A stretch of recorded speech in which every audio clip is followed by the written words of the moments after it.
Pucks with Haggs is brought to you by Prizepicks. Welcome to the Pucks with Haggs podcast, a proud member of the CLNS Media Network. Make sure to hit subscribe to the Bruins Ringside YouTube channel and turn on notifications for when a new video drops on the channel. The big game is almost here, and there's no better way to cash in during America's biggest sporting event than Prizepicks, where it always feels good to be right, and it feels even better when the Patriots are involved. And since the big game is right around the corner, that also means it's your last chance to get into the football action before next season. So close the season out right with Prizepicks by getting $50 instantly in lineups when you play your first $5 on Prizepicks. All right. Welcome in, everybody. This is the 261st episode of the Pucks with Haggs podcast. If Mick were here, I'm sure he would say this is the Rick Nash edition of the Pucks with Haggs podcast. This is Joe Haggerty. You can find my work at joehaggerty.substack.com. Subscribe and get yourself a premium membership. Get all of my Bruins and NHL writing sent directly to your inbox. I also write columns during the week for the Boston Sports Journal, so check out bostonsportsjournal.com. Do a weekly Q&A with the subscribers there as well. You'll see some of the questions being answered here today during this podcast. With me today, longtime friend and colleague, Evan Marinofsky from the New England Hockey Journal. Evan, how you doing? I am great, Haggs. It's a busy time of year. Dog days of every kind of hockey season, but it's fun. It's fun. Like this is what else would we rather be doing? It's like 10 degrees outside. This is what we want. So yeah. No, this is peak hockey season with the snowbanks and the freezing cold and everything that's going on.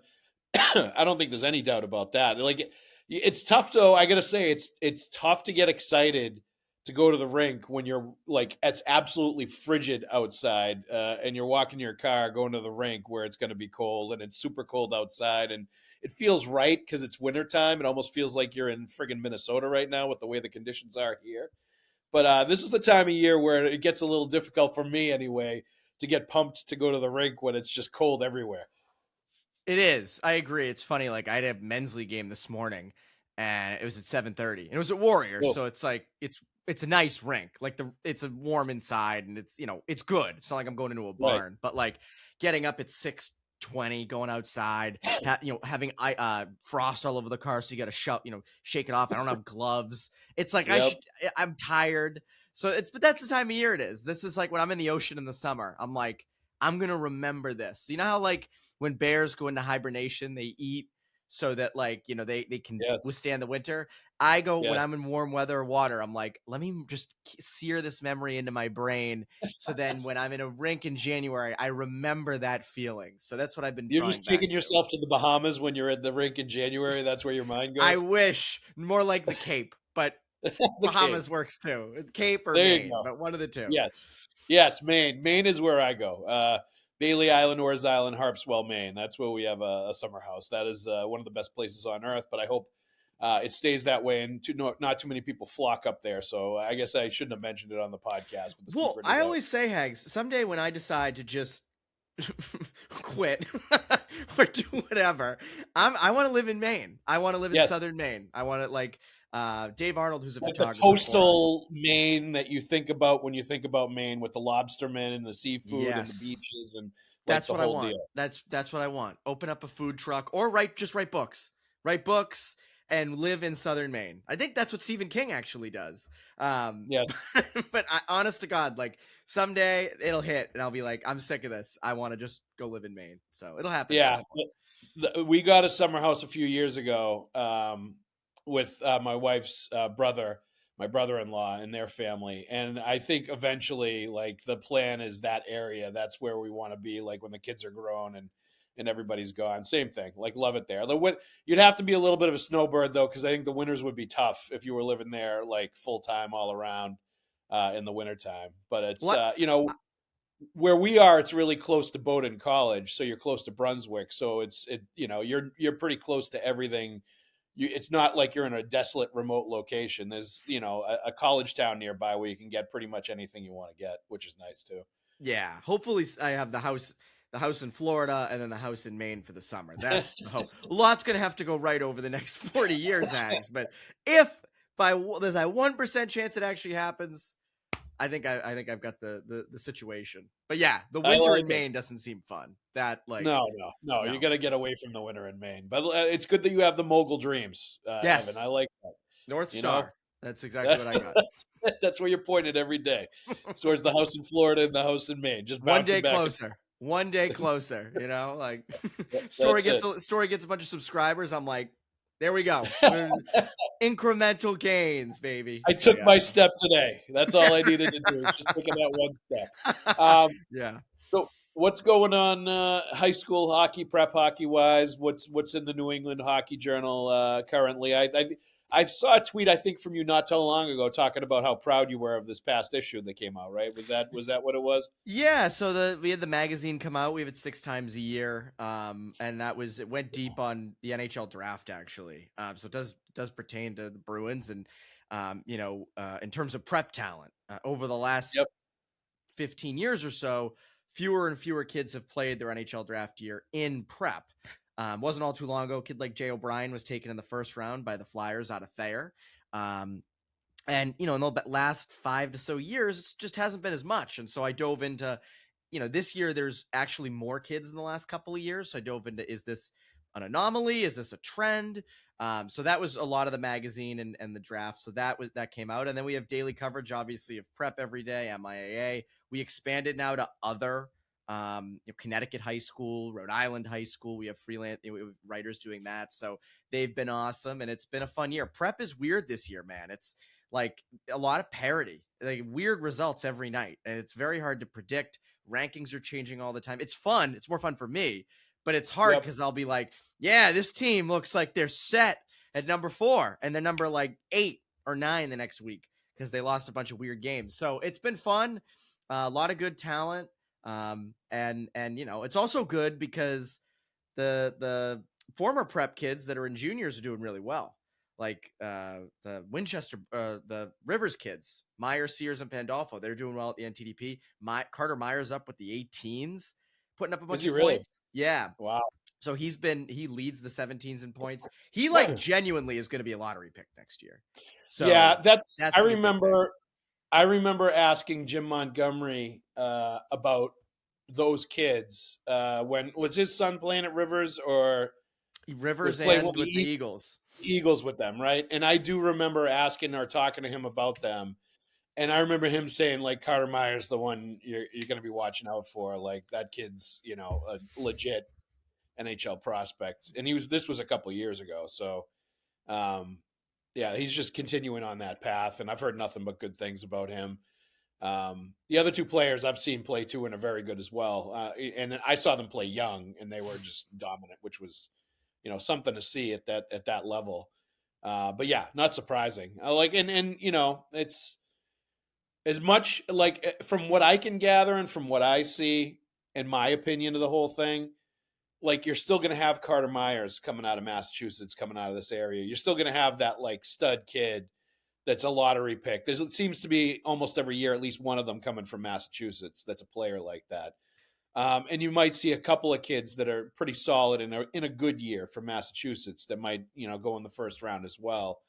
But the thing that you don't see is just like the 7, 8, 9, 10 kids from Massachusetts, getting drafted in a draft. That's like sort of where if there are some failings in the system and what's going on right now and sort of the pathways that have developed in Massachusetts for the players, that seems to be where it is you still have the cream rising to the top, those certain kids, those outlier kids, those kids that are going to make it no matter what. But the breadth of kids, the bandwidth of kids, the sheer volume of kids just isn't there in Massachusetts in and year out, like it always is in Minnesota. Every year we see, double-digit kids, I would say, third rounders, fourth round. They don't have many like lottery picks in Minnesota, but they have a ton of thirds, fourths, fifths, like whereas Massachusetts often has your 1 or 2 kids, 2 if you're lucky, usually 1 at the top of the draft in that first round. This year, Casey Mutrin seems to be in and around that, probably a second rounder, but in and around it. And then it's the lack of depth. And this year, there's actually there's a pretty good amount of depth for Mass this year, relatively speaking. But you're right, and I think you and I have talked about this a ton before. But I think one of the real failings of the system is around that 14 year, kids spread out and kids go their different directions. And Yep. No path is perfect. So what worked for Carter Meyer might not work for someone else, and so someone gets Yep. buried on a prep team, or they get lost in the shuffle with a 14 club team. Like there was a kid. Interestingly enough, there's a kid. He's a 2010 Sam Lee. He's from Woburn, actually, and he's been dominating for Bell Hill this year. And he's always been a high end 10. But it's funny, in the fall he was on the Minuteman Flames team, and the whole team was good. So you didn't notice him as much as maybe you would if he was on a different team. And so Bell Hill this year is a leading point getter. Looks like he's going to be a national program kid, like all this different stuff. So it's funny how it all works, but there's so much. And it's good there's so much, but it's also not good there's so much. So I think that's one of the tough parts that Mass and even New England is dealing with, where there's so much. And that depth gets lost. Missouri talks about this all the time, and I agree with him on this. The depth gets lost. Whereas Minnesota, it's like, you just go play for your high school. That's it. You just go play for your high school. That's all it is. So, yeah. No. And it should be a better year this year. Should be a better year. We're seeing how those kids translate, though. Those kids that just go to high school in Minnesota. The kid that the Bruins drafted last June, he's in the US, he's in the USHL now, right? And he's lighting it up. Dominating for Youngstown. Yeah, he's fantastic. Yeah. And Middlestat was a former Minnesota high school kid. He was a high pick. So yeah, he was. He was a high pick for sure. They get them every once in a while, Evan. Come on, that's okay. And I gotta say, I did have my John Missouri sighting last week. I saw my daughter plays for the Islanders, and they practice at Restuccia or MPG or whatever it's called now, right? I haven't been there in so long. They changed the name, but everybody still calls it Restuccia. But I saw the tail end, or I saw most. I'd say I saw like about half of a Dexter Austin Prep game, which Austin Prep is trying. They're trying to build it up, but they actually have a good record. They have a good record this year. They're in a lower. It's the Holt Conference. It's a little bit lower in Prep, but they were not ready to play Dexter. No, for sure. No.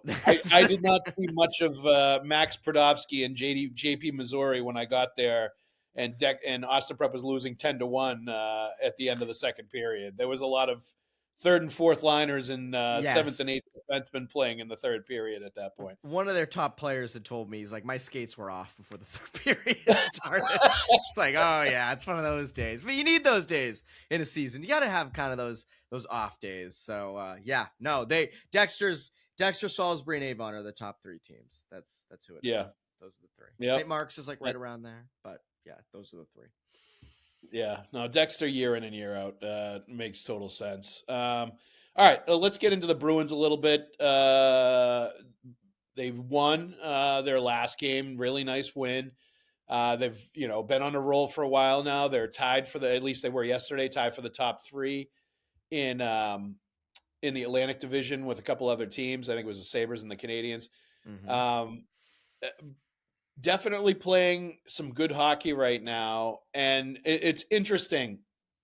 I didn't pull up the quote, but to hear Doug Armstrong going off on his Blues team, talking about how they don't. I was hoping you'd bring this up. How they don't have an identity, how there's different things going wrong from game to game and night to night with the way that they play, and they have nothing to fall back on, no foundation. It sounds eerily like what the Bruins were, what Don Sweeney and Cam Neely were saying last year when the roof was caving in on the Bruins. Jim Montgomery there then, Jim Montgomery in St. Louis now. And what you've seen, I think, in the last 10 games, 11 games for the Bruins is them continuing with the foundation, the identity that they have, and always falling back onto playing strong defense, getting elite goaltending, and not straying too far from any of those things, and getting just enough offense to win. But it's just good, sound hockey that they're playing. That's basically the foundation for their team, and not cheating on defense. And that's what you've seen them do to win a lot of these games. And now they've put themselves in a position where they should make the playoffs. They should add at the deadline. And it really is a nice step that they've made this year as they retool with a team that's obviously going to have some improvements and could have some improvements coming to it. But a team that I think, like Bruins fans, media, like everybody needs to start understanding they're worthy of the investment of your time. They're worthy of an investment from Bruins management to add to the team. They are showing enough to be worthy of everybody instead of constantly waiting for the bottom to drop out or the roof to cave in, or that this is some kind of illusion or fool's gold with this Bruins team. It's not. Like, they're the real deal. Well, it's funny, like when we do live streams after some of the games, a lot of times people comment and be like, I just love following them this year. I love watching them. I like the guys on the team. And like, I feel that too, in a more journalistic way. Obviously, I'm not like, oh, go Bruins. Like, I don't mean it like that, but I do think it's interesting. Like, I don't think fans are into it because it's just a rebound. Like, it's better than last year.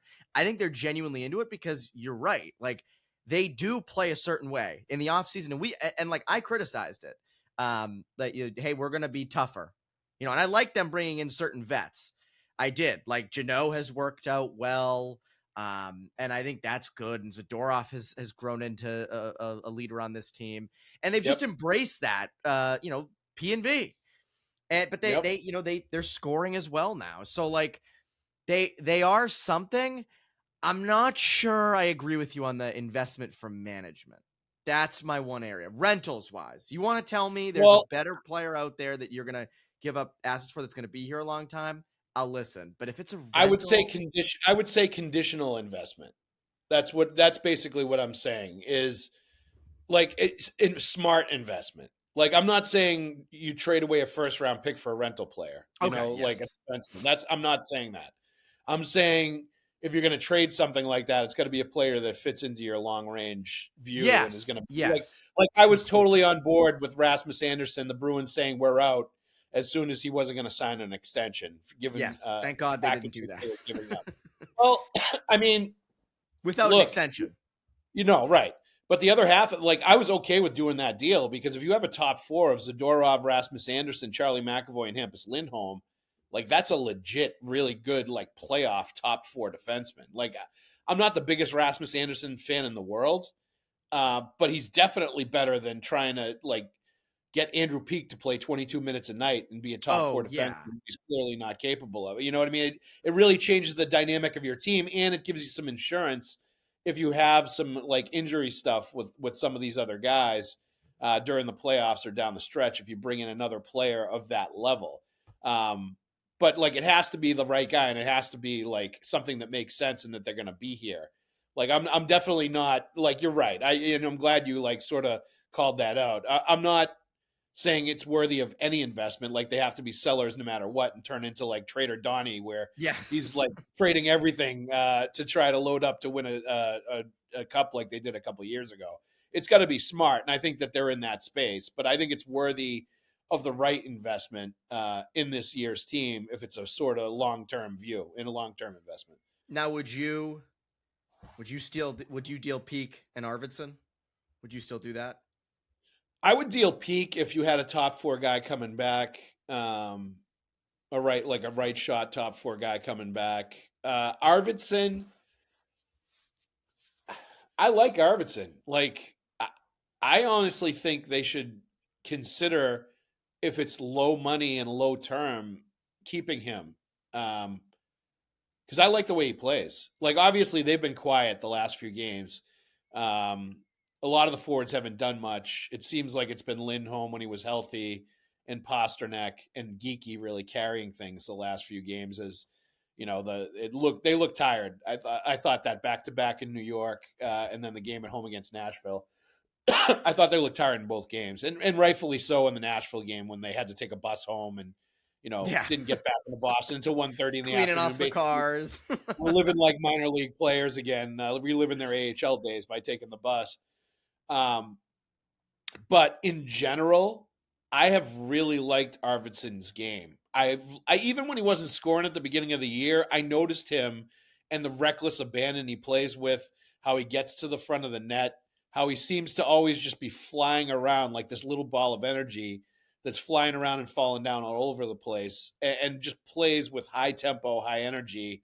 And even, like, you can tell emotion-wise, he plays with high energy too. Like, he's one of those guys that I think, gets the other guys that are playing with him on his line or on the ice with him, like, a little more energy as well, just given the way that he plays. So I would consider keeping him. But I also like see the other side of it where like almost every forward that they have is signed for next year, right? At this point. Pretty much. And So they just so got there's Steves not a too. So there's not a lot of room at the end for when Haggs obviously signs at the end of the year, and if you want to like make moves for other forwards, and if you did want to do the sort of dual thing where you're adding and trading away for assets, he could be a guy I could see sending away. But I don't want to upset how they're playing this year. I think you don't want to mess with the chemistry of what they have this year by trying to be too much of a cold hard businessman of getting assets for when you know the team. Let's be honest, the team's not going to win the cup this year, right? They're going to make the no. playoffs. It seems like maybe they win a round. Certainly, I think it'll be good to have playoff hockey in Boston again this year after not having it last year. But like, there's going to be an argument there, like trade some of these assets that you're not going to keep away and get like draft picks or prospects back in return. I'm not feeling that. I think they should keep the group that they have, maybe add a little bit to it. And if Arvidsson leaves at the end of the year, so be it. What about you? Yeah, I agree that I see the other side, and like Connor and I have been talking about this, and we've kind of he's floated like, oh, the extension, like you just kind of mentioned, and I don't think that's a horrible idea. They have a lot coming, as you alluded to. Like you have a lot of middle six forwards already. They're all slated to come back. Haggs is coming in. If Haggs pops, does Elias Lindholm move into that middle six? Haggs is probably starting somewhere in that middle six. I just don't know if you have the room for him. And he's not a fourth line kind of guy.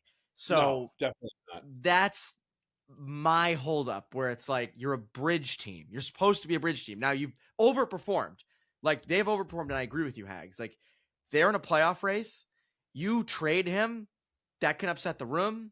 That can upset chemistry. He is a guy that like he's a water bug. I mean, he's fun to watch. But and I like that there are more veterans in that room because they've needed it. But they are a bridge team, and if he gets you like a second, I wouldn't be mad about that. Like that's where I keep going back to like you could, because if he leaves, if he stays, they don't come to an extension. He wants more money because he's had a good year. Yep. And they, make the playoffs, losing round 1 or losing round 2 or whatever, and then just lose him. And they have a lot of draft picks coming up, but I would err on the side of dealing him. And I know that's hard. That's cold hard. That's not an easy decision. Whereas Peeke, you have a lot of D back there. I don't think Peeke, you don't lose the direction as much. This would. But if a team's really desperate and needs a good third line right winger and they're willing to give you a second and a prospect, maybe more, like I'd have a hard time saying no to that. I'd be more inclined to deal him if Middlestat, Arvidsson, and Zaka hadn't been so good for most of the year and been a unit. You know what I mean? Yeah. It's not like a lot of the other lines they've played around with. They've moved pieces, like played with different guys. There hasn't been as much consistency. That line's been pretty consistent all year and been consistently together, and I think they play really well. And I think that does alter the DNA of the team if you change a line that's been consistent and good all year long, at the trade deadline. You know what I mean? Like after the Olympics or like, in the final sprint going into the playoffs. I think that's an adverse effect that you don't need to throw on this team, especially when, there's been so much good about the morale of the team, about the way they play for each other, about the way they're coming together. And, Marco Sturm always talks about it being sort of a family thing. Like there's a thing going on there that if I'm running the Bruins, I don't want to mess too much with, and if that means not getting a second round pick for Viktor Arvidsson and him walking away in free agency, then so be it. I think some things are worth sort of like keeping everybody on the same page in the room and sort of fostering that environment that you're starting to foster there. Even if it costs you like a draft pick here or there. And I don't even know if Viktor Arvidsson gets you a second round pick, to be honest with you. Like his numbers have been okay. They haven't been great. Are you going to trade a second round pick for a third liner that's like okay? I don't know. I get, if somebody was going to give up a first round, that's a different story. Like I think Yeah, then and I don't think that's happened. First round would be like, No. yes, yep, yeah, no problem. Right. Cold-hearted businessman at work. Right. I go back to I do think with where they're at, a second round pick does matter because you're getting a top 60 player, which is what you need, which is what this team needs. And Yep. I don't see the fit. Like fit for next year, sure. And if he wants to sign like a 2-year, 3 or 4, I think he's 4 million this year. So I'm gonna assume he'd want a little bit more. So if it's 2 years and 5 million or something, but even then, like it's not killing you, it's not crippling you, but you got to earn a spot if you're a young guy. I agree. I'm not saying like Lysell should be there. I'm not saying that, but just like it is sort of taking a spot from, you hope a prospect coming in, or you hope is it a Houston Dienhoff? Is it a Alex Steves plays his way up? I'm not saying that he will, but that's my thing, is that there's a lot of cooks in that middle six kitchen. And the other thing I wonder, like Haggs, you mentioned like the family atmosphere. I do wonder how much the trade rumors that have surrounded them this year have motivated them. A guy like Arvidsson was brought in, and like day one, we're all like, yeah, he's gone at the deadline. That's like, you flipping him. And Middlestat, you're trying to trade. And like, I do wonder how much that gets them, how much that motivates them, because it has to. If you were saying you're going to trade me every day, I'd be working my ass off. Well, I mean, like Zaka was the one at the beginning of the year, and I think he's had a really good season. Was mentioned a lot at the beginning of the year and multiple places, and it seemed like it was. I wondered if that was a motivating thing, if that was why his name was out there. Was to not only get the best out of him, but to get the best out of Pasternak, to get the best out of everybody. To want to avoid the fire sale and all the veterans getting traded like it happened the year before. And he was the guy that was sort of, being used for that motivation. And I think, I think that's possible. And I think that's something that, would definitely be motivating for anybody if they're in a place they really like and they don't want to go anywhere. But I think it's like that sort of. I think there's also, though, an element, Evan, in pro hockey where they all know that Wayne Gretzky got traded. Anybody can get traded. And if you're not doing the job, like, you're going to get moved. So I think in the back of their mind, that's always a motivator and it's always there. But it's probably even more so, like you're alluding to, when the year before you saw Charlie Coyle, Brandon Carlo, Brad Marchand, Justin Brazeau, all these guys showing the door. Trent Frederick. Don't forget Trent Frederick. Too. Yep. So it feels very real. It's a good point. All right, let's take a break real quick and talk about Prizepicks, the largest daily fantasy sports platform in North America, and the easiest, most exciting way to play daily fantasy sports. Join over 10 million users and get started today. Instead of battling thousands of other players, it could be pros or sharks. You simply pick more or less than 2 to 6 player stat projections. You can watch the winnings roll right in. It's fun and it's super simple. Prizepicks also offers injury reboots. If any of your players leaves the game in the first half and doesn't return, Prizepicks won't count it as a loss. You can now win up to 2,000 times your money on Prizepicks. They also offer Venmo, MasterCard, and Apple Pay for quick and easy deposits into your account the sports season. Our picks for this week are Cole Caulfield, more than 0.5 goals. He's still roofing them under the bar against Jeremy Swayman in my mind after that game against the Canadians last week. Man, he and Suzuki look so good on the power play. Sam Bennett, more than 2.5 shots on goal, and Sidney Crosby, more than 12 faceoffs won. Download the Prizepicks app today and use the code CLNS to get $50 in the lineups after you play your first $5 lineup. That's code CLNS to get $50 in the lineups after you play your first $5 lineup. Prizepicks, where it's good to be right. Let's also let everybody know that they are listening to the Pucks with Haggs podcast on the CLNS network. We ask that you subscribe to the podcast, like, and leave a review. And for those watching the show on CLNS and enjoying all this hockey talk, go ahead and hit that like button and to subscribe to the Bruins Ringside YouTube channel. You can find our show and a lot of other great Bruins content with fellow Bruins talkers like Conor Ryan and Evan Marinofsky. There's also the CLNS Media Network and Celtics All Access on CLNS, the NBA History Channel, Patriots Press Pass, and Bruins Ringside YouTube channels as well. Also, please make sure to turn on your notifications so you know the instant a new Pucks with Haggs podcast video drops on the interwebs. All right, let's just talk about it really quick, Evan. Matt Poitras called up. Elias Lindholm, clearly injury playing a factor there. Need to bring up somebody that's more of a top 6 guy with Lindholm out. Poitras, I think we'll get a look. I believe he was skating with Husnadinov, and I forget who the other person was. But it looked like Fraser Minten was going to be playing with Geekie and Pasternak, which should be really interesting. But it looked like Poitras was going to be in a pretty good spot playing in that Bruins lineup tonight. What are you looking for with Poitras, and what do you think of him finally getting a call-up, his first call-up of the year? Yeah, I'm interested in it. Obviously, he was someone earlier in the year when I forget who got hurt. Might have been Elias Lindholm. I was like, I kind of want to see him up there. Minten has certainly earned the opportunity to play between Geekie and Pasternak. I don't think there's any disputing that. He's been, I think it's like 13 points in 14 games. He's been dynamite. That trade looks better by the second. And I like, no messing with that second line. You're right. Poitras on the third line with AC Mont and Hustendinov. So Poitras does get to play with, I get why they did this. You have AC Mont, who kind of brings a little more of the grit. Hustendinov, who brings some of that speed and skill. Does he, though? Has Iceman really brought the grit like I thought he was going to this year? Like, I know what you're saying. Like, but that's the idea. Yes, the idea is there, but like he's been a healthy scratch a lot because I don't think he's played the way that the Bruins expected him to play this year. He hasn't, and I think in normal times, I think Jeannot would go up with Poitras and Hustendinov, and I'm surprised. I mean, Steves has been quieter of late, but I think Steves would fit better there.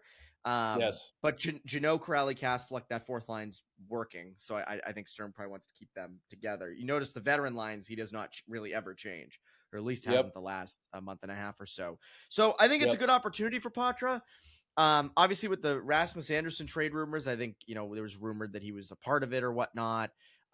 Certainly, his path up is not been blocked, but it's tougher now with Fraser Minten and how good Minten's been. And Minten is that 3C that I think we all thought Poitras would eventually be. Not to say Poitras can't be that. Poitras still really young.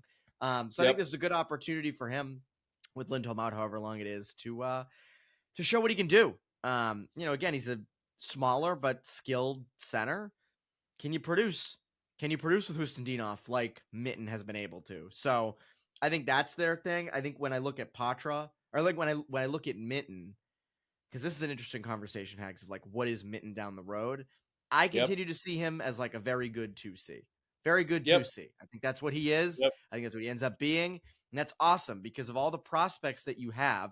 You're taking swings on guys. You're going for high offensive upside guys, which you normally didn't go for. Minten's a safe. You should know what you're going to get. You know how he's going to play. So I think that's a big thing. And where Poitras fits in that probably will be determined a lot by how he does up here in Boston these next couple of games. Yeah, and I think it is time to get a look at him too before the eventual, as you sort of alluded to, the Haggs signing at the end of the year and sort of injecting him into the depth and conversation and seeing where he fits in all this. And certainly he's going to be a top 9 center pretty much always. Like if he's in the NHL lineup, that's just where he has to play given his skill set and who he is. Like I don't see him slugging it out on the fourth line even at the start of his You don't think he's going to fit well with Jeannot and Kastelik? I think that would be a bad idea. Well, maybe they put him with Jeannot to protect him. I mean, I could see that happening, but that's more elevating Jeannot than saddling him in a fourth. I don't see James Haggs and Sean Corrali spending too many shifts together skating around. No. Or Kastelik either. Well, maybe Kastelik. Because I think they could do what they did with Minten at the beginning when Haggs comes along. And I think Don Sweeney talked about this. Like part of the reason they signed Jeannot was to protect those guys, and to keep them from getting abused. And that's why at the beginning of the year, Minten started with Isamont and Jeannot on either side of him on the wing because they were trying to protect him his first go-round in the league. And I think it worked really well. And it allowed him to develop to the point now in the second half with Minten where they give him power play time now, where now he gets to play with Pasternak sometimes. You're starting to see more and more responsibility and more sort of freedom and trust being thrown on his shoulders, and he's living up to all of it. Do I conservatively? Yeah, the 2C thing I think is a safe bet just based on what we've seen. But I think he's also at an age where you can continue to see growth with the player like that. I love his shot from the bumper and from the slot. He's one of those guys that I think is eventually going to have that Bergeron ability in the slot in the bumper position to really finish off plays. You can already see the makings and the beginnings of a really strong catch and shoot and a really strong ability to create and finish when he gets into that slot area with his shot. And I think as he gets more confident and he gets more sort of into his career, he's going to become even more of that. And you combine that with like the 200-foot game and the instincts and how smart he is, and he's pretty big physically. He's a good sized kid that's going to fill out even more. Like, I'm not even sure we know what his complete and full upside yet when he's 25. Like, I think he could be a very different player 3 or 4 years from now from what he is right now. And I've already seen enough to make me think that he's like I know they compared him to Charlie Coyle a lot in the beginning when they traded for him, and sort of like talked about him being that kind of a player. I think he's got a little more eventual like offensive upside than Charlie Coyle does. I agree with you on that one. I think he does. Then when you're starting to see that, then like you're starting to sort of like dance into like 1C territory based on his size, based on like the way he plays defensively, based on how smart he is, like all the stuff he brings to the table. I think you got to sort of reserve judgment to see how like the next 2 or 3 years go with him. Because I think like if it goes really well, he could be a 1C when he's 25 years old. Like it's interesting to see where he's at now and see where he could be. But that being said, like really good season he's having right now. I think every time he's been given a little bit more, he's run with it and really been good about it. And those are all good signs. But like, Poitras, I think, needs to show something here. I think this is his window to show what he can do. And you don't want to put too much pressure on the kid. But to make everybody remember, hey, I made the team out of camp a few years ago, and like I'm a really high end prospect, and people should be talking about me in the same breath that they're talking about some of these other prospects in the Bruins organization. This is his chance, I think, to do that right now. Really important for him. I think he's been a little more ornery in Providence, played a little more physical, had a little more of an attitude, which not a bad thing. He's starting to get a little physically stronger and is willing to mix it up a little bit more. I still don't think the speed, the explosive skating speed, is where you'd love it to be or really want it to be, given all the other things that he has, and maybe it's never going to actually, materialize. And that's always going to be something that's kind of like you wish he was a little bit faster sort of thing. But like the way he thinks the game, his creativity, like the skill level that he has, like the doggedness he has fighting for pucks. Like he'll go to areas in the corner and other places to fight for pucks. That he's not the biggest guy in the world, but he'll do that. There's a lot of stuff I really like about him. But the one thing I kind of look at, Evan, is like if you look at when he was sent down last year to the AHL, he dominated in the second half of last year in the American League when he went down there offensively. Mm-hmm. Dominated. Like point per game, was like one of their best offensive players. You noticed him every shift. Like 8 goals and 24 points in 39 games this year. Like that's okay, but it feels like he's taken a half step back from what he did last year. Now, maybe he's working on other things. Maybe he's going to be a much more well-rounded player when he goes up. I haven't watched him a lot, so I haven't seen the development track this year for him and how he's been playing down there. But I'm really interested to see and watch him play to see how different he looks than he's been in some of the times he's been up here in the past, and see where he's at. Yeah, no question. And I think Mitten has kind of paved that type of path. For years, people said all these prospects coming out of Providence, they can never make it in Boston. There's never a path for them. They never develop them. Well, Mitten is proof. Mitten was down in Providence for a little bit last year, came in this year. And as you said, he started on the third line, which is kind of where you put him as a floor. You're not putting Mitten on the fourth line. As a floor third liner between two tough, sort of tougher guys who are not high skill or anything like that. And he worked his way up, got more PK time, was trusted by Sturm more and more, worked his way up the lineup as a guy that would kind of sub in a top line or a second line center role with higher end guys. Poitras kind of needs to follow that too. Can't all be done tonight, can't all be done in the next week, but just prove you can be trusted with guys like Hustendinov and AC Mont or Steves or whoever's with you. Like it can be done. It can be done. I have not watched a lot of him in Providence this year either. Providence is not like a strong suit for me. Yep. But I do agree with you. 24 points in 39 games is not jumping off the page. And for someone like him who you expect to do a lot more, it is mildly concerning. We'll see what he looks like up in Boston. But yeah, I'm curious to see, because I do think there is this world, Haggs, where like they brought in they drafted all those guys last year. They traded for Zellers. They sort of influx of these higher end prospects into the prospect pool. And we went through Yep. this for years with Studnicka and others, where it was like relative. They were the top prospect relative to a not great pool. I Yep. like Poitras. I do. I'm not like out on him. I don't think he's bad. I like him for the reasons you just mentioned. But is there a world in which they say, these prospects we got like before that little retool are they that good? And I wonder if they're wondering that, is my point, where it's like, are they really going to make it here? I think that's the big thing. And this should go a long way to proving that. Yes. And I think that's a good point. And I think there's some stigma involved with like sort of being part of an older wave of prospects where the draft and development system was getting hammered and crucified by like all the draft gurus and the draftniks. And, they finished last in the draft and development pipeline 2 years in a row. And Poitras was in the pipeline at that point. But I've always liked Poitras too. And I just go by what I watch and what I see. And most shifts when he's on the ice, I notice something good that he's doing. Notice something impactful that he's doing. It was like that when I watched the AHL playoffs when I went down to Providence for a few games last year too. I liked how he played. Like, you noticed him. He's not one of those guys like Lysell where he Homer Simpson like fades into the bushes, meme style, and you don't notice him for like a whole period or like most of a game, where he's just out there like taking shifts and not really doing much. Poitras one of those guys that had the puck on his stick, was always trying to make things happen. Sometimes would be guilty of like playing with guys that couldn't finish the plays he was setting them up for. But that's not really his fault. And I saw that in training camp too. I thought he had a good camp, and he was victim to a lot of times setting guys up and them not finishing the plays. And that's not really his fault. Like, if you're a setup guy and you're playing with guys that can't finish, that's a tough job to have and a tough place to be. If you're that guy. To bring it to this, like, I think Haggs is dealing with that a little bit at BC this year. And that's why that's why they kind of put him on the wing in more of a finishing role.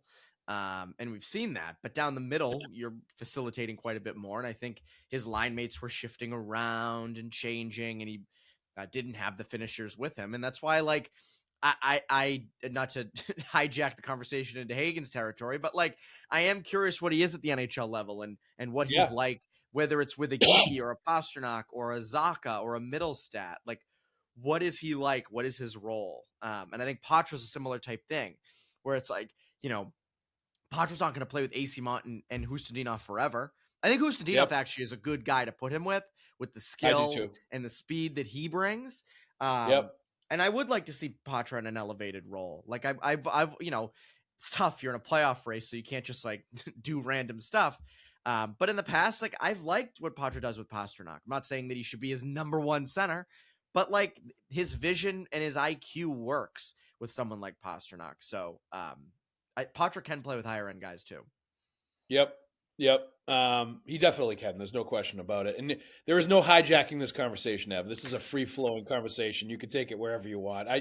We could have as much Haggs talk as we could possibly both stand, because we all know that people like to hear about James Haggs and his exploits at Boston College and Dean Letourneau. Let's we got to mention him in the conversation now too. Like, both Hobie Baker candidates with the way that they've played this year. And like, I was very critical of Letourneau at times, especially after that first development camp with the Bruins, after they made him a first round pick, because he really did not look like he belonged. And you could tell at that development camp he was going to have a rough first year at Boston College based on what we saw. But like, he's put in the work, and he clearly like understood what the assignment, got way better, and is now, like, you can see exactly why he was a first round pick, and he's been a standout player at BC, and good for him. Like, I will always applaud and have time for a guy like that, that, probably heard some criticism, certainly was put into a position that it wasn't, really his fault. He was put in a position he wasn't quite ready for. And then he heard it. Like, the thing that bugs me is the people that say like bust when a kid is 18, 19 years old. When it's like, it's so premature to say that about a kid at that age that's just figuring out who they are, especially when they have such a huge jump from where he was playing in Canada to trying to play in Hockey East. Like, you got to give him a chance to sort of get his bearings and develop as a player and show what he can actually do. And I think we've seen that with Letourneau this year, that like he was well worth the first round investment based on the tools, the size, like the offensive skill that he brings to the table. He just needed a little bit of a shock to the system to elevate his game. He has number one center upside. I'm not saying he's gonna hit that, but like, and same. I said this when they drafted him. Like, he has the tools and the build that if all goes right, which is hard to do. I'm not saying like it's a high percentage, but it's hard to do. Could be a number one center in the NHL, which is someone that when you think about the Bruins in 2024, that is absolutely a swing you take. You have for all. I was shocked like at that pick because there's so many people for years, rightfully so, being like, take swings with your picks. Get high-end, high-ceiling type of guys. You don't have to get your Trent Fredericks and your Johnny Beechers. And then they drafted Letourneau. People are like, what? And it's like, that's that kind of player. Now, that's an extreme. No question that's an extreme. But you're seeing it this year. And by the way, he's still far away from pros. There's still a lot that needs to go right over the next couple of years. I still think he needs one more year probably at BC. Go be the number one center next year. Be the guy. Like, I think that's an important thing. You know, don't jump again early. Like, take some time, cook a little bit. Never seen anybody overcook Tags. I've seen a lot of undercooked players. But I think when you think about when you're projecting down the road and you're like, all right, Fraser Minten looks like, you know, we talked maybe a 1C someday, but probably more conservatively a number 2 center. Haggs, you hope is a number 1 center, might also be more of a 2C with his size. What if Letourneau pops? Like, what if Dean Letourneau suddenly comes up here and in 5 years it's like, oh, like Letourneau's a number 1 center. Like, and that's a long time from now, but that could happen with the way he's been playing. And if he's not, what if he's an impactful middle 6 guy? What if he's a winger? Like, he's now opened this door where, like, last year when we would talk prospects, it was like, oh God, like this time last year before they made all those moves, it was like, what do they have? Like, you have Letourneau, that looks, you know, who knows what that's going to be. Now Letourneau's very much in it, like top 3 prospect that isn't with the organization yet, clearly. So no, Letourneau's, and now the Beanpot's coming up, Haggs. So I know people will get to see him on full display, which would be great. I mean, there's going to be a lot of people, although some of those guys are injured, the Bruins prospects guys for BC, and have been for a little while, but there's still like plenty to watch and plenty on the table for Bruins fans to watch in the Beanpot. If it wasn't exciting enough just being the Beanpot and getting your fill of college hockey, it's always a great event, always fun to watch. But even more so this year, given how many stars are shining Bruins prospect-wise for Boston College. So that's going to be awesome. A nice little intro there for the Beanpot, Evan. Good job. Good segue into Beanpot talk. Let's do one question before we go. This is from Cap77 at the Boston Sports Journal. He's always great with the multi-pronged questions, and there's a bunch here. Mini questions, if you will. How would you grade the extensions for Aspero and Steeves? What lies in store for the remaining UFAs? How would you grade the extensions for Aspero and Steeves, Evan? I think Aspero, given what he's been in his career and getting him at under $1 million, that's an A. If he's a third pairing guy, great. He works well with McAvoy. That's an A. He leads the team in plus minus, Evan. Yeah, he does. He's doing a fantastic job, and like, he has an upside, I think, to be a top 4 guy if he continues to like play really well, like as a stay-at-home sort of simple meat and potatoes kind of guy. Like, he could push into that range if once he starts gathering experience. No question. It's steady Eddie. Like, that's what he is. Yes. And if that's what works with McAvoy and that's like your guy there, perfect. No problem there. Steeves, I also had no issue with. I saw some people say that they didn't think it was enough. They thought it was too much and that he hasn't been great of late. I think Steeves, whether he's scoring or not, and you see those spurts of scoring where you're like, like maybe there's something more there. Even if he's not, he's physical, he's hard on forechecks, he's tough to play against. I give that an A-. Like, I have no problem with that. You got him off the scrap heap in the AHL and he's worked. So finally you're on the right side of something like that. So I'll give an A and an A-. And the other UFAs coming up, who do they like? Arvidsson's and Peeke are Arvidsson, the only and we two, already right? talked about him. Yeah. Yeah. So I don't expect a ton there, or with Peeke. Nope. So yeah, they don't have any big like signings coming. That's kind No. of why they can be in on guys. It's not like, oh, you got to pay Pastrnak in 2 years, or you got to pay McAvoy next year. You don't. Like Hagen's going to come in, be rookie deal. Whenever Zellers comes in, probably the year after this coming one, like that's a rookie deal. So Yep. yeah, they don't have a big payday coming up anytime soon. No, they don't. And they've set themselves up for a pretty good trade deadline, summer, like whatever they want to do. The cap is going up. They're in a really good position right now. They really are, and they are in a position where they can add more, like we talked about, or they can ship and collect more assets and ship out some of these players if they're not part of the long range plan. Like there's a lot of flexibility.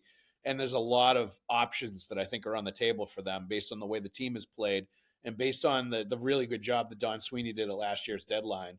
Like all those moves look so good right now. And the players that they brought in and targeted have performed really well. Like he hit home runs at last year's trade deadline. And that's why this year's team is in a playoff spot right now. In addition to being healthy and some of the other stuff going on is the work that Sweeney did and the pro scouting staff did at the deadline last year. Just a really good job. One other thing I'm going to admit really quick, too. I had no idea Alex Steves was a New Hampshire kid. I had zero clue until, I was looking into this. Is he actually a New Hampshire kid? I think he is. I thought he was somewhere else because someone asked me this. He was born in Minnesota, but I think he played for the New Hampshire Monarchs, like for a long period of time. So I'm pretty sure he's a New Hampshire kid. I'm going to talk to him about it. But I think he is. He played Minnesota high school hockey at Wayzata High School. What year was that? That was. Wait a minute. Am I on the right guy? Oh, I'm on Alex Stevens. Okay, don't listen to me. I'm on Alex Stevens. I was going to say, elite prospect. From what I saw, Alex Steves played New Hampshire Monarchs. I'll look this up because I realized I was on Alex Stevens is when it was someone who was a righty. I was like, wait a second, that's not Alex Steves.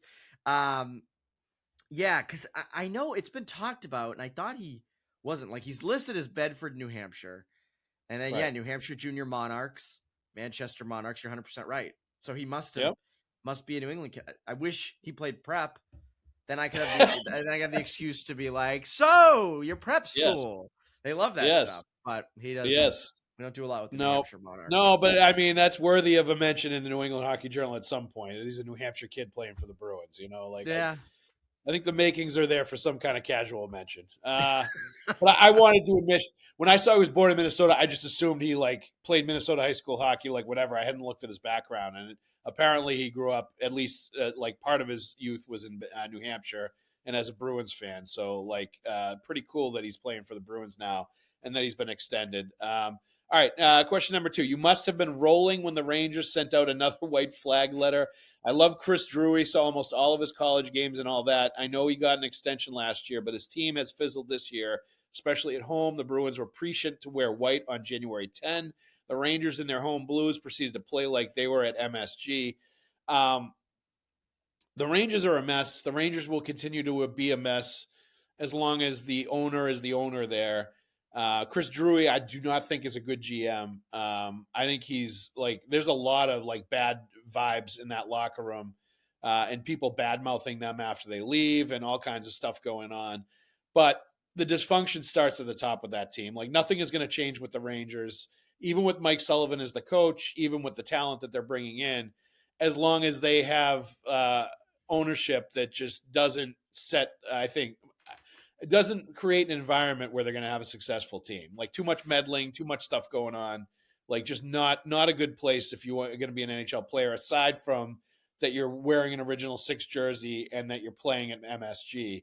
That's still going to be a draw for some players. But if you look on its face at the organization and what they've done with guys like Jeff Gorton that built up that program and then they sent them packing and brought in Drury, a lot of the stuff that they've done over the years, it just scratches your head and say, who's running things there? And it's clearly somebody that doesn't know what they're doing. Well, Hughes was smart because Kent Hughes picked up Gorton in Montreal. He was like, "Oh, yes. give me him. That's an easy decision." Yes.